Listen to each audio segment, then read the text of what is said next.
नमस्कार साथियों, daily current affair show में आप सभी का बहुत-बहुत स्वागत है। साथियों, वर्ष 2025 का आज अंतिम दिन है, 31 दिसंबर 2025। आज का करंट अफेयर और उसका स्टैटिक जीके इस वीडियो में पढ़ा जाएगा। उससे पहले हम लोग रिवीजन कर लेते हैं कल के करंट अफेयर का। तो देखिएगा, कल आपसे पहला प्रश्न पूछा गया था, भारतीय राष्ट्रीय कांग्रेस की स्थापना किस गवर्नर जनरल के समय में हुई? उत्तर, लॉर्ड डफरिन। दूसरा प्रश्न पूछा गया था, दुलहस्ती जल विद्युत परियोजना जम्मू कश्मीर में किस जिला में स्थापित? तो उत्तर, किश्तवाड़ जिला में। तीसरा प्रश्न था, इसरो का तीसरा लॉन्च पैड कहाँ स्थापित होगा? तो जहां पहला लॉन्च पैड है श्रीहरिकोटा, वहीं पर तीसरा लॉन्च पैड स्थापित होगा जल्द। चौथा प्रश्न पूछा गया था, हाल ही में किस राज्य सरकार ने ग्रीन टू गोल्ड पहल शुरू किया? तो भांग की खेती को बढ़ावा देने के लिए हिमाचल प्रदेश ने ग्रीन टू गोल्ड पहल का शुरुआत किया। अगला प्रश्न है, 20 दिनों के संघर्ष के बाद किन दो देशों ने युद्ध विराम घोषित किया? उत्तर, थाईलैंड और कंबोडिया। छठा प्रश्न पूछा गया था, सोमालीलैंड को एक स्वतंत्र राज्य के रूप में औपचारिक मान्यता देने वाला दुनिया का पहला देश बना? उत्तर हो जाएगा इजराइल। सातवां प्रश्न पूछा गया था, मंडला पूजा उत्सव किस राज्य में शुरू हुआ? उत्तर, ए केरल राज्य में। आठवां प्रश्न पूछा गया था, विश्व की सबसे लंबी एक्सप्रेसवे सुरंग किस देश में बनाई गई? उत्तर, चीन में। नौवां प्रश्न था, 29-30 दिसंबर 2025 को उपराष्ट्रपति सीपी राधाकृष्णन 3 राज्यों के दौरे पर रहे हैं, इनमें शामिल नहीं है? तो पुदुचेरी, केरल, तमिलनाडु 3 राज्य के दौरे पर रहे हैं, महाराष्ट्र इसमें शामिल नहीं है। उत्तर नौवां का ए। ये था साथियों कल के करंट अफेयर का रिवीजन। अब पढ़ते हैं आज का करंट अफेयर। आज का पहला प्रश्न आपसे पूछा गया है, हाल ही में अटल स्मृति न्यास का अध्यक्ष किसे नियुक्त किया गया? अटल स्मृति न्यास का अध्यक्ष अभी साथियों इस पोस्ट पर विजय कुमार मल्होत्रा जी की नियुक्ति थी। ये थे इस ट्रस्ट के अध्यक्ष, अटल स्मृति ट्रस्ट। इसका गठन हुआ था 2018 में। 2018 में इसका गठन हुआ था। इसके संस्थापक सदस्य थे राम बहादुर राय। संस्थापक सदस्य नाम याद रखिएगा, राम बहादुर राय जी। ये संस्थापक सदस्य और चेयरमैन अध्यक्ष थे विजय कुमार मल्होत्रा। इन्हीं का अभी हाल ही में निधन हो गया, इनका डेथ हो गया, इनका स्वर्गवास हो गया, इनका इंतकाल हो गया। तो उसके बाद साथियों एम वेंकैया नायडू जी, जो हमारे देश के पूर्व में वाइस प्रेसिडेंट थे, हमारे देश के पूर्व vice president M Venkaiah Naidu ji को अटल स्मृति न्यास का अध्यक्ष नियुक्त किया गया, जिसका गठन 2018 ईस्वी में हुआ था। क्यों? तो हमारे देश के पूर्व प्रधानमंत्री अटल जी के जो भी विचार है, उनसे संबंधित जो भी यादें हमारे देश के पास हैं, उसी याद को संरक्षित करने के लिए इस ट्रस्ट का निर्माण किया गया 2018 में। तो हमारे पहले प्रश्न का उत्तर हो जाएगा डी। अगला प्रश्न देखिएगा, दूसरा प्रश्न है, किस राज्य सरकार ने कक्षा 1 तक पाठ्यक्रम में खासी और गारो भाषाओं को अनिवार्य किया? तो गारो और खासी भाषा है, गारो और खासी जनजाति है, गारो और खासी पहाड़ी का नाम भी है। तीनों चीज है। गारो खासी कहाँ पर स्थित है? मेघालय में स्थित है। बादलों का राज्य, मेघों का घर, मेघालय। वहां पर कक्षा 1 तक के पाठ्यक्रम में सिलेबस में खासी और गारो भाषाओं को अनिवार्य कर दिया गया है। किसने किया है? तो जिस राज्य की वो भाषा है, जिस राज्य की वो संस्कृति है, जिस राज्य की पहाड़ी है, जिस राज्य की जनजाति है, यानी कि मेघालय। तस्वीर आप देख रहे हैं, मेघालय के सीएम है, नाम है इनका कोनराड संगमा। मेघालय के सीएम है कोनराड संगमा। और मेघालय के राज्यपाल अगर पूछा जाए, मेघालय के राज्यपाल, तो आप उत्तर करेंगे विजय शंकर। HC विजय शंकर साहब हैं मेघालय के राज्यपाल।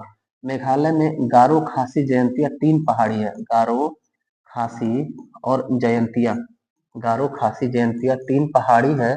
इन्हीं तीनों पहाड़ी के वजह से मेघालय के मानिसराम के चेरापूंजी तहसील में दुनिया का सबसे ज्यादा बारिश होता है। लगभग 1100 सेंटीमीटर वर्षा पूरी दुनिया में सबसे ज्यादा मेघालय में मानिसराम चेरापूंजी तहसील में होता है। इन्हीं तीनों पहाड़ों के लोकेशन के वजह से होता है। तीनों का जो लोकेशन है ट्राइंगल में है, त्रिभुजाकार है, जिसमें बादल जाके फंस जाता है और सबसे ज्यादा बारिश करा देता है। मेघालय की राजधानी क्या है? तो शिलांग है। मेघालय की राजधानी आज के समय में शिलांग है, जो पूर्व में असम की राजधानी थी। पूर्व असम की राजधानी थी। असम की पूर्व मतलब कि साथियों आज के समय में असम से अलग होकर के 7 राज्य बने हैं पूर्वोत्तर में। पूर्व में सारा पूर्वोत्तर एक ही राज्य था, असम। तो उस समय असम की राजधानी यही शिलांग थी, जो आज मेघालय की राजधानी है शिलांग। आगे बढ़िएगा, अगला प्रश्न देखिएगा। न्यू बैलेंस न्यू बैलेंस का पहला भारतीय एम्बेसडर किसे नियुक्त किया गया? महत्वपूर्ण प्रश्न साथियों। पहली बार हमारी कोई भारतीय एम्बेसडर बनी इस कंपनी में, न्यू बैलेंस में। नाम है उनका जानवी कपूर। शायद यह अनिल कपूर की पुत्री है। हाँ साथियों, अनिल कपूर की पुत्री जानवी कपूर। न्यू बैलेंस एक स्पोर्ट्स बियर है साथियों, यूएस का, अमेरिका का स्पोर्ट्स बियर ब्रांड है। अमेरिका का महत्वपूर्ण स्पोर्ट्स वियर ब्रांड है, स्पोर्ट्स वियर ब्रांड है। इसी का ब्रांड एम्बेसडर अभी नियुक्त किया गया है भारतीय अभिनेत्री जानवी कपूर जी को। तो थोड़ा सा और आपके लिए 2025 के ब्रांड एम्बेसडर को हम कलेक्ट किए हैं, थोड़ा इसको भी एक नजर मार ही लीजिएगा, रिवीजन कर ही लीजिएगा। शाहरुख खान, थोड़ा सा नीचे करते हैं। 2025 के ये ब्रांड एम्बेसडर की सूची है साथियों। 2025 के ब्रांड एम्बेसडर, सबसे पहला नाम आप देख रहे हैं शाहरुख खान। शाहरुख खान को कई ब्रांडों का एम्बेसडर नियुक्त किया गया है। जैसे जैसे जैसे जैसे हम हाईलाइट करते हैं, हाईलाइट में ज्यादा अच्छे से आप देख पाएंगे। शाहरुख खान को फ्रूटी ब्रांड, हुंडई ब्रांड और लक्स, फ्रूटी, हुंडई और लक्स का ब्रांड एम्बेसडर शाहरुख खान। साथ ही साथ एक राज्य पश्चिम बंगाल के भी ब्रांड एम्बेसडर शाहरुख खान है। विराट कोहली किसके किसके एम्बेसडर हैं? हीरो मोटर कॉर्प, कोलगेट मंजन और आडी कार और अमेरिकन टूरिस्टर जो बैग कंपनी है और उबर, इसके brand ambassador Virat Kohli. Kiara Advani actress है, ये मिंत्रा और कोलगेट की ब्रांड एम्बेसडर है। सारा अली खान मेबिलिन और वीवो की ब्रांड एम्बेसडर है। एम एस धोनी ये इंडिगो पेंट्स, नेटमेट्स, स्नीकर्स और ड्रीम 11 के ब्रांड एम्बेसडर हैं। अमिताभ बच्चन जीएसटी और स्वच्छ भारत अभियान के ब्रांड एम्बेसडर हैं। अक्षय कुमार सड़क सुरक्षा अभियान के और हार्पिक, इन दोनों के ब्रांड एम्बेसडर हैं। स्मृति मंधाना ये बाटा जो स्पोर्ट्स ब्रांड है उसका एक नया ब्रांड आया है पावर, उसकी ब्रांड एम्बेसडर है। बाटा के नए ब्रांड पावर के ब्रांड एम्बेसडर स्मृति मंधाना। सुनील गावस्कर, साथियों फेयर प्ले कंपनी है, उसके ब्रांड एम्बेसडर। कुछ सरकारी अभियान है जिसमें पीएम मोदी को नियुक्त किया गया है। इनक्रेडिबल इंडिया जो कैंपेन है उसके ब्रांड एम्बेसडर पीएम मोदी हैं। सचिन तेंदुलकर केरल के शराब और नशीली दवाओं के विरुद्ध चलाए जाने वाले अभियान के ब्रांड एम्बेसडर हैं सचिन तेंदुलकर। आगे बढ़ते हैं, अगला प्रश्न देखिएगा। हाल ही में राष्ट्रपति द्रौपदी मुर्मू ने किस ऐतिहासिक पनडुब्बी पर पानी के नीचे यात्रा की? महत्वपूर्ण प्रश्न। ऐसा कारनामा करने वाली हमारे देश की दूसरी राष्ट्रपति बन गई, जो किसी पनडुब्बी पे सवार होकर के समुद्र के अंदर यात्रा की और सुरक्षा का जायजा लिया। कौन है? तो हमारे देश के राष्ट्रपति द्रौपदी मुर्मू। किस पनडुब्बी पे? तो INS Vagsheer. INS Vagsheer INS Vagsheer हमारे देश का साथियों प्रोजेक्ट 75 के तहत एक पनडुब्बी है। थोड़ा सा देखिएगा, राष्ट्रपति द्रौपदी मुर्मू ये सेकेंड प्रेसिडेंट हो गए, दूसरी राष्ट्रपति जो पनडुब्बी में यात्रा करके समुद्र के अंदर सुरक्षा जायजा लिया। तो सेकेंड ये है, तो पहला तो जरूर हम पढ़ेंगे।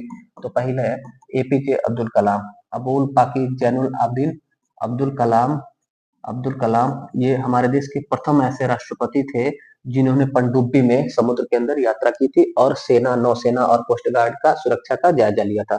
सेकेंड प्रेसिडेंट बन गई राष्ट्रपति द्रौपदी मुर्मू।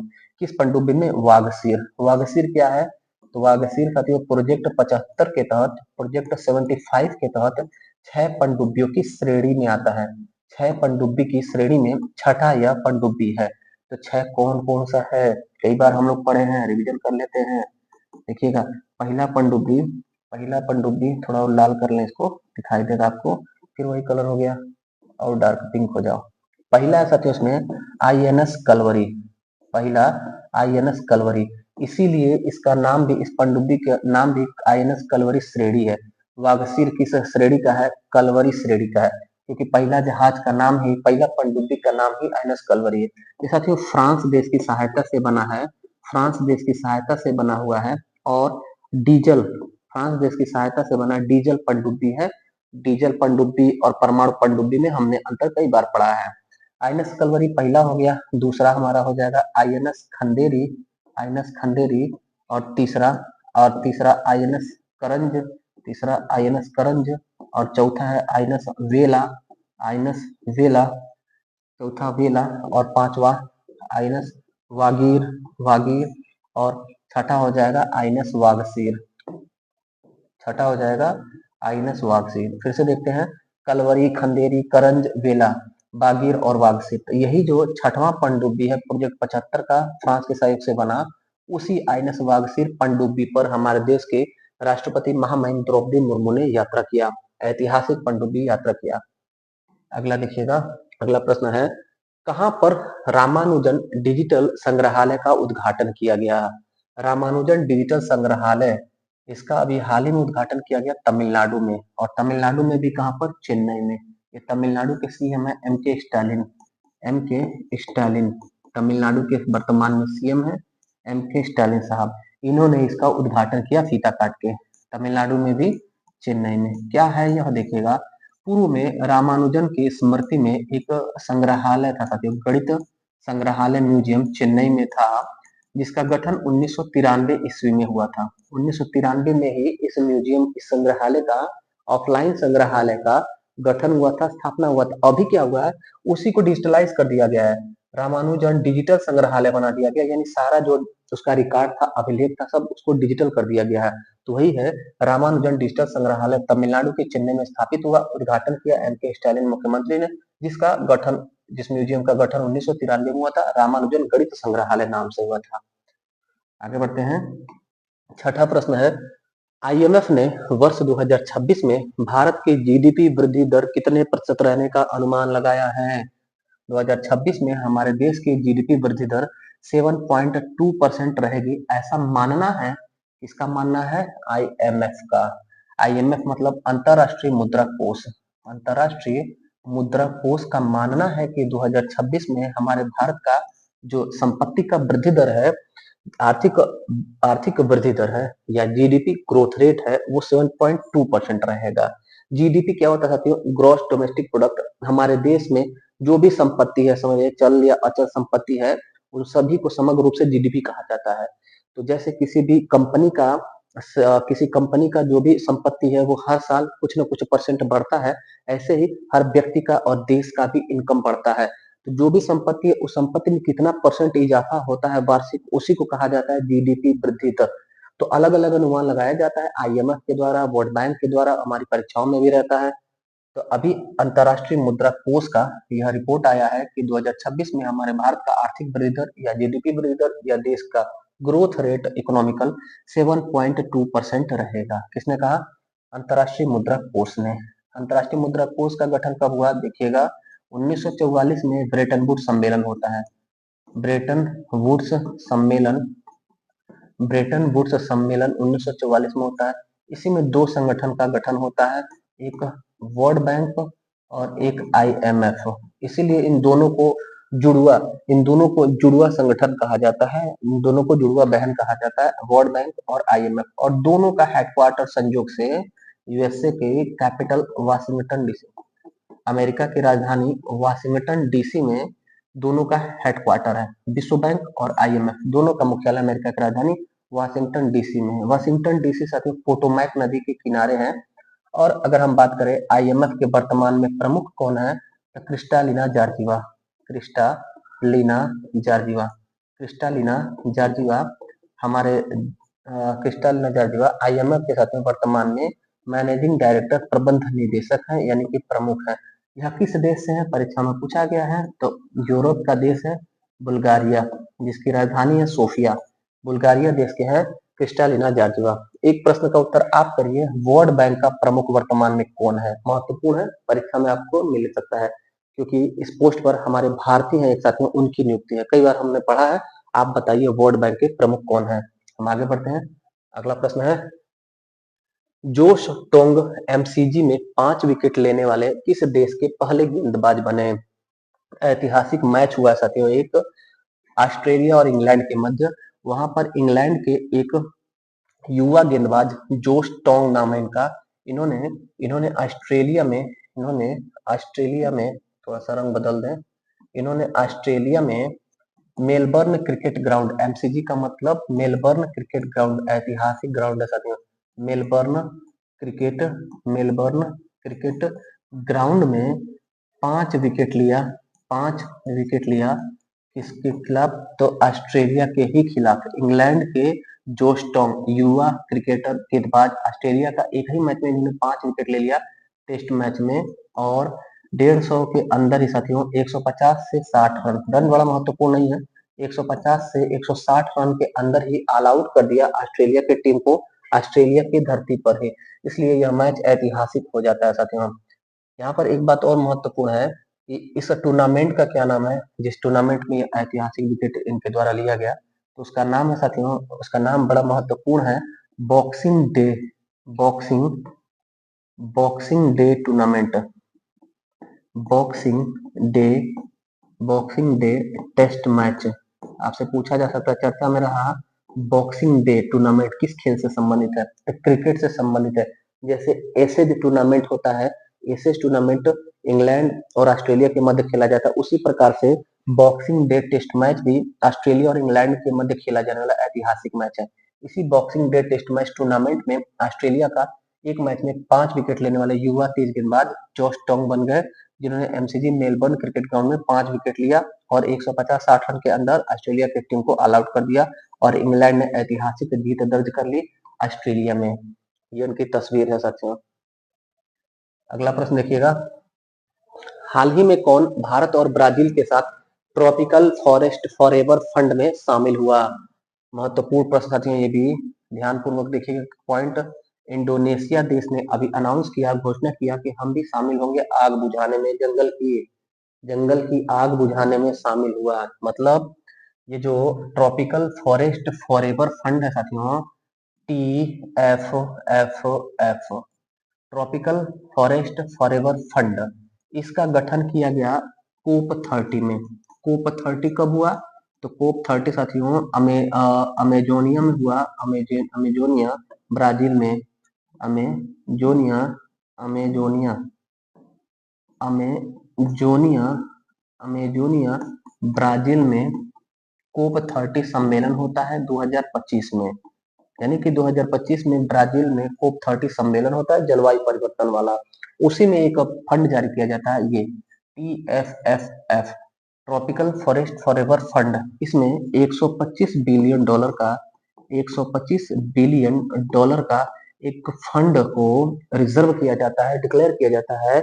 ये पैसा खर्च किया जाएगा विकासशील देशों के द्वारा, विकासशील जो देश हैं उनके द्वारा, कि उष्ण कटिबंधी जो वन है, उष्ण कटिबंधी उष्ण कटिबंधी जो जंगल है, वन है, उसमें लगे आग को बुझाने में किया जाएगा। यानी गर्म क्षेत्र वाले जंगलों में लगे आग को बुझाने के लिए विकासशील देश इसका प्रयोग करेंगे 125 बिलियन डॉलर के फंड का, जिसका गठन किया गया था कोप 30 अमेजोनिया जो ब्राजील में 2025 में सम्मेलन हुआ था।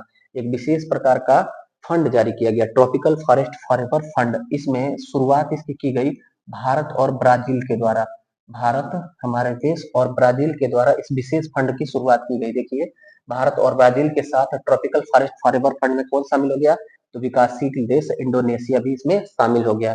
ये इंडोनेशिया के, आपको इंडोनेशिया के प्रधानमंत्री दिखाई दे रहा है, इनका नाम महत्वपूर्ण है, Prabowo Subianto, Prabowo Subianto, Prabowo Subianto Indonesia के प्रधानमंत्री हैं।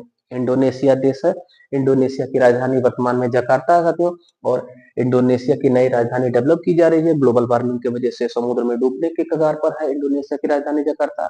और इंडोनेशिया के बारे में एक बात और, इंडोनेशिया सबसे ज्यादा द्वीपों पर बसा देश है। 1000 से ज्यादा द्वीपों वाला देश किसको कहते हैं? तो इंडोनेशिया को कहते हैं। लगभग 10,000 द्वीपों वाला देश इंडोनेशिया को कहा जाता है। अगला 9वां और अंतिम प्रश्न है, किस राज्य सरकार ने पार्वती अर्गा पक्षी अभयारण्य को पर्यावरण संवेदनशील क्षेत्र घोषित किया? उत्तर हो जाएगा उत्तर प्रदेश। हमारे उत्तर प्रदेश ने उत्तर प्रदेश के गोंडा जिला में स्थित, उत्तर प्रदेश के गोंडा जिला में स्थित रामसर साइट वाले, रामसर स्थल वाले पार्वती अर्गा पक्षी अभयारण्य को इको सेंसिटिव जोन घोषित किया। Eco eco sensitive zone declare किया किसने? उत्तर प्रदेश सरकार ने। इसका संरक्षण किया जाएगा, इसको पर्यटक के रूप में, पर्यटन स्थल के रूप में डेवलप किया जाएगा, पर्यटन स्थल के रूप में डेवलप किया जाएगा, इसको सुरक्षित रखा जाएगा। इस चीज के लिए उत्तर प्रदेश सरकार ने एक डिक्लेरेशन किया। इस राज्य सरकार ने पार्वती अर्गा पक्षी अभ्यारण्य को पर्यावरण संवेदनशील क्षेत्र घोषित किया, इको सेंसिटिव जोन घोषित किया। तो उत्तर प्रदेश पार्वती अर्गा पक्षी अभ्यारण्य कहाँ पर है? तो गोंडा में है। ये था साथियों आज का 9 महत्वपूर्ण करंट अफेयर। कैसा लगा आज का क्लास? फीडबैक जरूर दीजिएगा। कोई भी प्रश्न, कोई भी डाउट, कोई भी शंका होगा तो प्रश्न जरूर करिएगा कमेंट बॉक्स में।